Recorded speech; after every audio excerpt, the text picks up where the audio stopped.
बीते 2 दिनों से गाय भैंस की टक्कर से क्षतिग्रस्त होने से चर्चा में आई वंदे भारत ट्रेन में अब एक और खराबी सामने निकल कर आई है, जिससे लोग पीएम मोदी की पसंदीदा ट्रेन की विश्वसनीयता पर सवाल उठा रहे हैं। बीते शुक्रवार को भैंस की टक्कर से वंदे भारत ट्रेन की सूरत बिगड़ने के बाद आज एक नई तकनीकी दिक्कतों के कारण ट्रेन रास्ते में ही खड़ी हो गई, जिसे लेकर लोग अब इस ट्रेन का मखौल बना रहे हैं। दोस्तों, यह तीसरा मौका है जब वंदे भारत ट्रेन बाधित हुई है। सबसे पहले मुंबई से गांधीनगर के बीच चलने वाली वंदे भारत एक्सप्रेस हादसे का शिकार हुई। तब ये ट्रेन एक भैंस से टकरा गई थी। दूसरी बार एक गाय से टकराने के बाद इसका अगला हिस्सा पिचक गया था और अब तीसरी बार ट्रेन का पहिया ही जाम हो गया।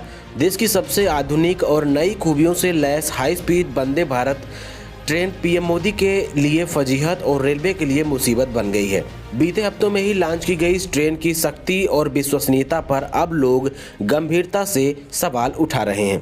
दरअसल आज ये ट्रेन सुबह नई दिल्ली से वाराणसी जा रही थी। बुलंदशहर के पास रास्ते में ट्रेन के पहिए जाम हो गए, जिसकी जानकारी होते ही रेलवे ऑपरेटरों ने ट्रेन के पहियों की जांच की, लेकिन इसे ठीक नहीं किया जा सका। जिसके बाद ट्रेन में बैठे यात्रियों को नई दिल्ली से भेजी गई शताब्दी एक्सप्रेस में शिफ्ट किया गया। वंदे भारत ट्रेन से जुड़ी इन तमाम खामियों को लेकर लोग अब इस ट्रेन और मोदी सरकार पर जमकर तंज कस रहे हैं। वंदे भारत ट्रेन में सिलसिलेवार तरीके से कमियां सामने आने पर कांग्रेस नेता अलका लांबा ने कटाक्ष करते हुए कहा, बेचारी क्या किस्मत लिखवा कर आई है। पत्रकार उत्कर्ष सिंह ने कहा, दुनिया का 8वां अजूबा बनाने के लिए रेल मंत्रालय और अश्विनी वैष्णव को धन्यवाद। भदोही वाला ने कहा, ऐतिहासिक ट्रेन वंदे भारत एक्सप्रेस फिर से चर्चा में है। ट्रेन दिल्ली से बनारस के लिए निकली थी कि रास्ते में उसका पहिया जाम हो गया, वैसे ही जैसे कभी कभार बस की टायर पंचर हो जाती है। खैर, वंदे भारत एक्सप्रेस लगभग 6 घंटे बुलंदशहर में खड़ी रही। यात्रियों को दूसरी ट्रेन से भेजा गया।